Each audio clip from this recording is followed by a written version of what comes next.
주님께서 여러분과 함께 마테오가 전한 거룩한 복음입니다. 9장 9절에서 13절까지입니다. 그때 예수님께서 길을 가시다가 마테오라는 사람이 세간에 앉아 있는 것을 보시고 말씀하셨다. 나를 따라라. 그러자 마테오는 일어나 그분을 따랐다. 예수님께서 집에서 식탁에 앉게 되셨는데 마침 많은 세리와 죄인도 와서 예수님과 그분의 제자들과 자리를 함께 하였다. 그것을 본 바리사이들이 그분의 제자들에게 말하였다. 당신네 스승은 어째서 세리와 죄인들과 함께 음식을 먹는 것이요? 예수님께서 이 말을 들으시고 그들에게 말씀하셨다. 튼튼한 이들에게는 의사가 필요하지 않으나 병든 이들에게는 필요하다.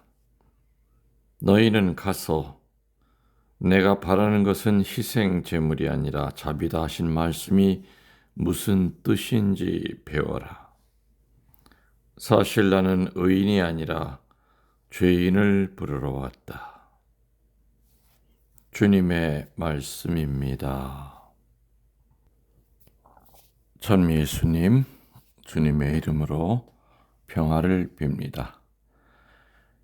월요일, 화요일은 카페 전라방에서 모임이 있었습니다.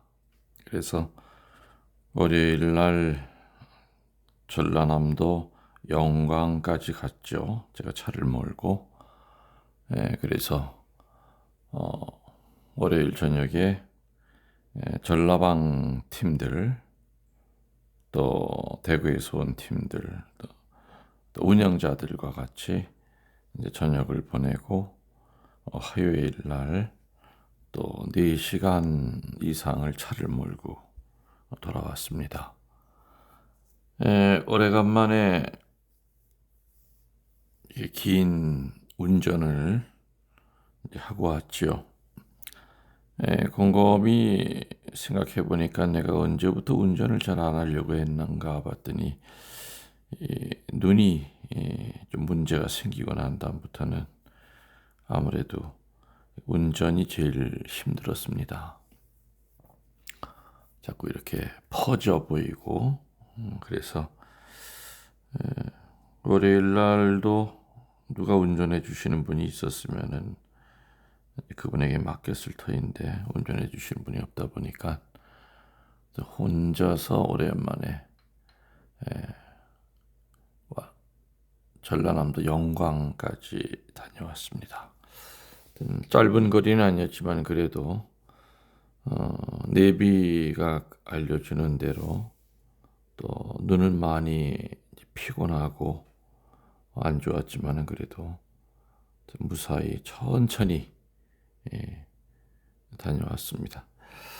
아무튼 피로가 좀 덜하는 방법은 운전을 좀 천천히 하는 거, 그게 제일 큰 득이 되지 않을까 이렇게 생각이 들었습니다. 먼저 오늘 마테오 축일 맞이해서 마테오라는 세례명을 갖고 계신 분들께 진심으로 축하를 드립니다. 영육간에 건강하시고 또 주보 성인의 그 삶을 온전히 본받으셔서 참다운 신앙인으로 살아가시기를 축원합니다. 노자는 도덕경에서요, 리더를 4가지로 이렇게 얘기를 합니다. 첫 번째는 가장 높은 단계인 유지의 리더다 이렇게 얘기합니다. 프리하면은 최고의 리더는 그 부하들이, 아랫사람들이 지도자가 있다라는 정도만 느끼게 하는 리더라고 합니다. 리더는 분명히 있지만 그 리더의 무게를 못 느끼는 그런 상태의 리더입니다. 현명하고 그리고 권위가 있고 또 사랑이 있는 리더가 가장 높은 단계인 유지의 리더, 있을 유자입니다. 그냥 있다는 정도만 느끼게 하는 리더다. 사실은 그것이 가장 낮은 단계의 리더십처럼 보이지만은 사실은 가장 높은 단계의 리더라고 노자는 얘기합니다. 현명하기 때문에 또 권위의 참다운 권위의 소유자이기 때문에 또 사랑에 가득 찬 사람은 그가 있다고 하는 그 무게를 다른 사람한테 못 느끼게 한다는 얘기죠. 그러면서도 향기로 그의 그냥 존재감 자체로 리더를 유지한다는 얘기입니다. 그 밑에 단계, 두 번째 단계는 예지의 리더라고 합니다. 부하들이 늘 칭찬하는 리더입니다. 그렇지만은 그 칭찬은 언젠가는 비난으로 바뀔 수 있는 가능성을 지니고 있는 리더입니다. 굉장히 손바닥 뒤집듯이 오늘은 칭찬을 많이 받지만은 또 한순간에 그 사람의 그 결점이라든지 실수가 있을라 치면은 순식간에 그 존경과 칭찬은 비난으로 바뀝니다. 이게 두 번째 단계의 예지의 리더의 모습입니다. 세 번째 등급은 외지의 리더가 있다고 합니다. 이 외지의 리더는 부하들을 늘 두렵게 만드는 리더를 얘기합니다. 그 사람만 나타나면 모두 벌벌 떨고 어찌할 바를 모르고 두려워하게 만드는 리더입니다. 그 두려움이 그 부하들을 움직이게 하는 힘이라고 믿는 리더입니다. 마지막 네 번째 리더는 최하등의 리더입니다. 모지의 리더라고 합니다. 이때 모는 모욕하다 할 때 그 모자입니다. 깔보다는 뜻입니다. 리더 같지도 않는 사람이 높은 자리에 있으면은 부하들은 그 리더를 깔보고 무시할 수밖에 없다는 얘기입니다. 지금 간단히 설명드린 이 노자의 네 가지 지도자의 등급은 춘추 전국시대라고 하는 그 난세에 수많은 지도자들의 그 말로를 목격한 노자의 그 생각이 반영되어 있는 정리입니다. 아마 노자는 지켜봤을 겁니다. 그토록 칭찬받던 군주가 하루아침에 버림을 받고 그토록 무섭게 느껴졌던 군주가 죽임을 당하는 것을 봤고요. 능력 없는 군주가 끝내는 나라를 잃고 헤매는 난세의 그 현실을 겪는 것을 지켜봤을 겁니다. 그리고 또 한때는 칭찬과 환호를 받다가 마지막에 비난과 치욕으로 끝나는 지도자들이 천하에 가득했던 그 춘추 전국 시대, 노자는 그 모습을 지켜보면서 좀 전에 얘기 드린 리더의 네 가지를 이렇게 구분을 했던 것 같습니다. 글쎄요, 아마 요즘 시대에도 과연 누가 참다운 리더냐? 높은 자리에만 올라가면 참다운 리더냐? 참다운 리더가 나라를 구합니다. 그리고 공동체를 구합니다. 교회를 구합니다. 요즘도 역시 칭찬에 길들여져 있고 환호에 길들여져 있다가 마지막에는 비난과 치욕으로 끝나는 수많은 사람들을 우리는 지켜봅니다. 대통령이라고 하는 높은 자리에 있다가 감옥에 가는 그런 대통령도 우리는 수도 없이 봤고요.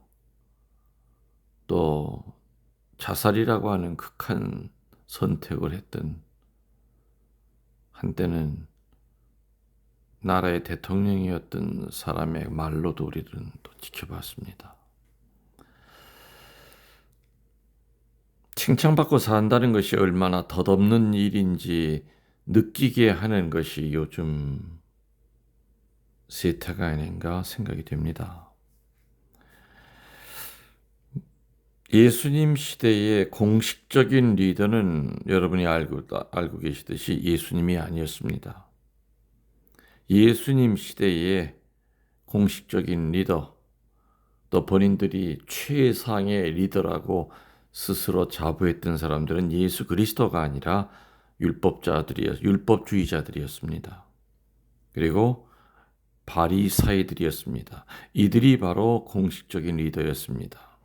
근데 이들의 삶은 우리들이 성경을 통해서 보면은 노자의 그 기준으로 보면은 가장 높은 단계의 리더가 아니라 2번 내지 3번 내지 4번 등급에 속했던 리더들이었습니다. 두 번째 2등에 속하는 리더는 그야말로 칭찬을 좋아하는 리더라고 그랬고요. 세 번째 등급에 속하는 리더는 아랫사람들을 두렵게 만들어서 지배하려고 하는 리더라고 그랬고요. 네 번째 등급에 속하는 이 최하위의 리더는 대중들에게 욕을 얻어먹는, 모욕을 당하는, 손가락질 당하는 그런 등급의 리더라고 그랬습니다. 당시 유대인들은 종교적인 면에서는 두 부류로 구분이 됐습니다. 첫 번째는 정통주의자들이고 두 번째는 보통 사람들이었습니다. 정통주의자들은 율법을 제대로 지키지 않는 사람들을 대단히 죄인시했고 또 경멸했습니다. 그래서 이러한 죄인들과는 아예 상종을 하지 않았죠. 그리고 거래도 하지 않았습니다. 또 그러한 죄인들과는 여행을 하지도 않았고 또 죄인들이 있는 곳으로 여행조차도 금지가 됐습니다. 그리고 절대로 이런 죄인들은 손님으로 대접하지 않았기 때문에 이 정통주의자들은 죄인의 집에 손님으로 들어가는 것은 상상할 수도 없었을 겁니다. 그런데 오늘 예수님은 세리였던 그 당시 정통주의자들이 볼 때 죄인 중에 죄인이었던 세리인 마테오를 제자로 부르셨고요.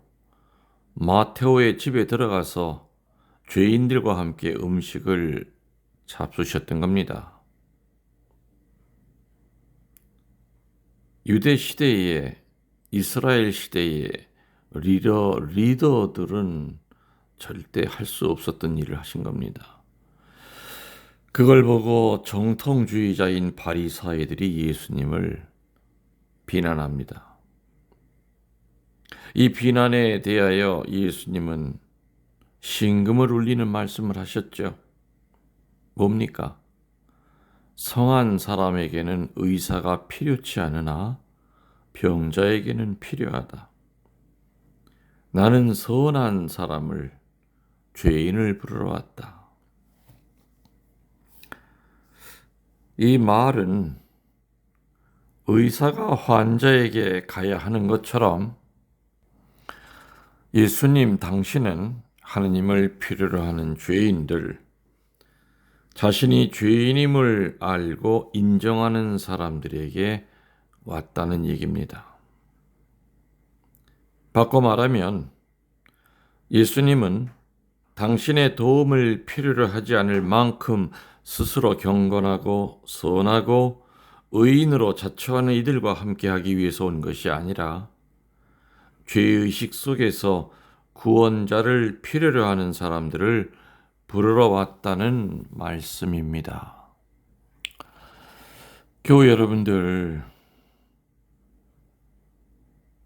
여러분의 그 삶을 뒤돌아봤을 때 하느님을 가깝게 느꼈고 또 가까워졌던 때는 어느 때라고 생각이 되십니까?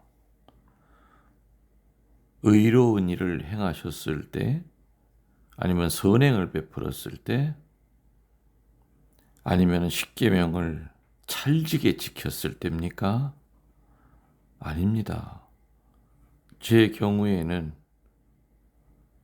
죄를 지고 난 다음이었습니다. 죄를 짓고 힘들어하고 가슴을 찢는 그 회개를 할 때가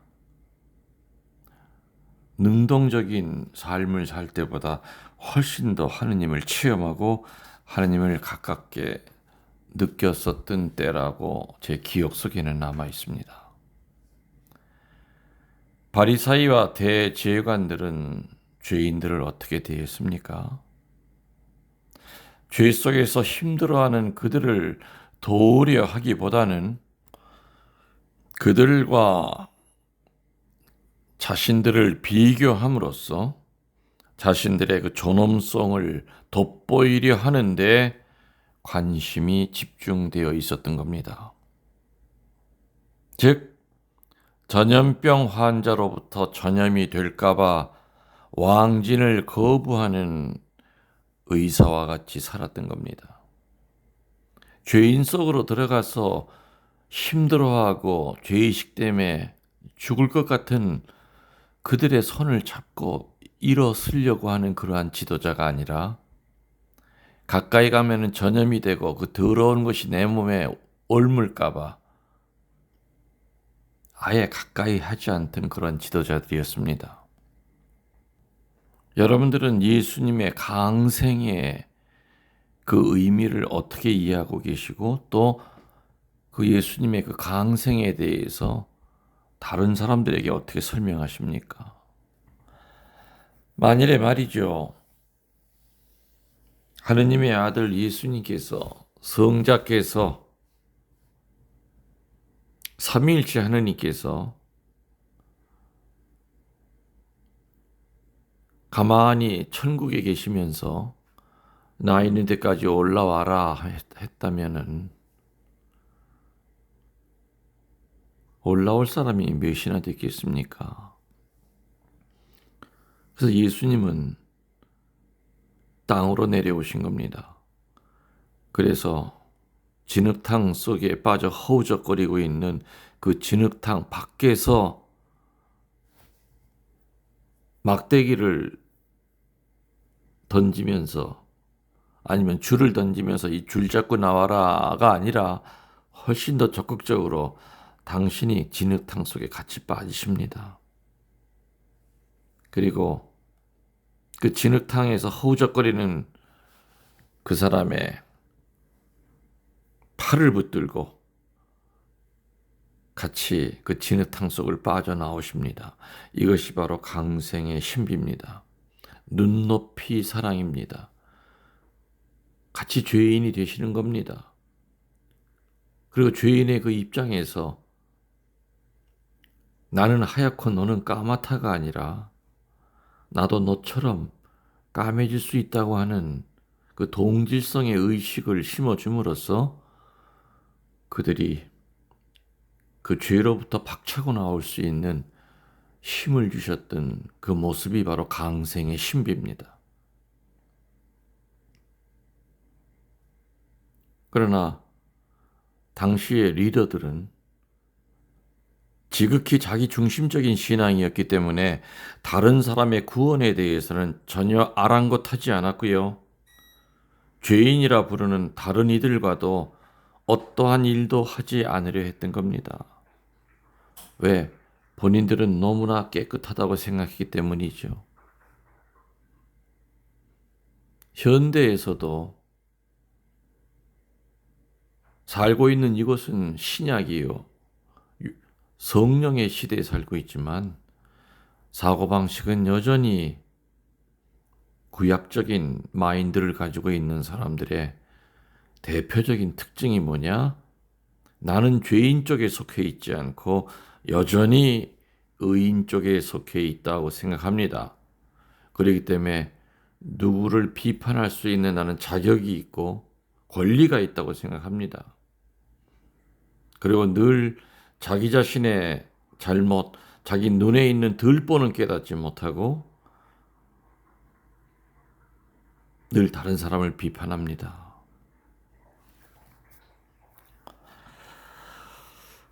과연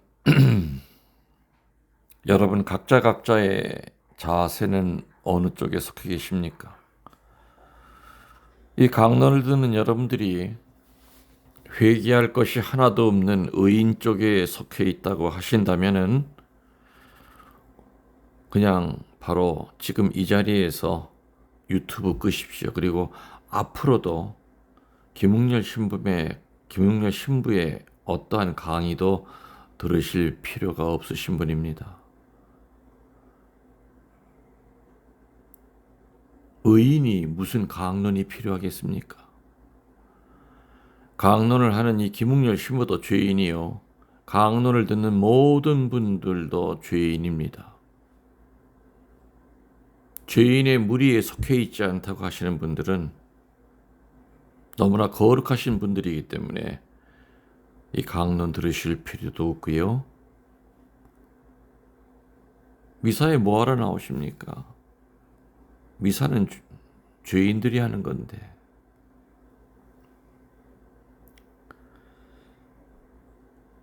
여러분 자신이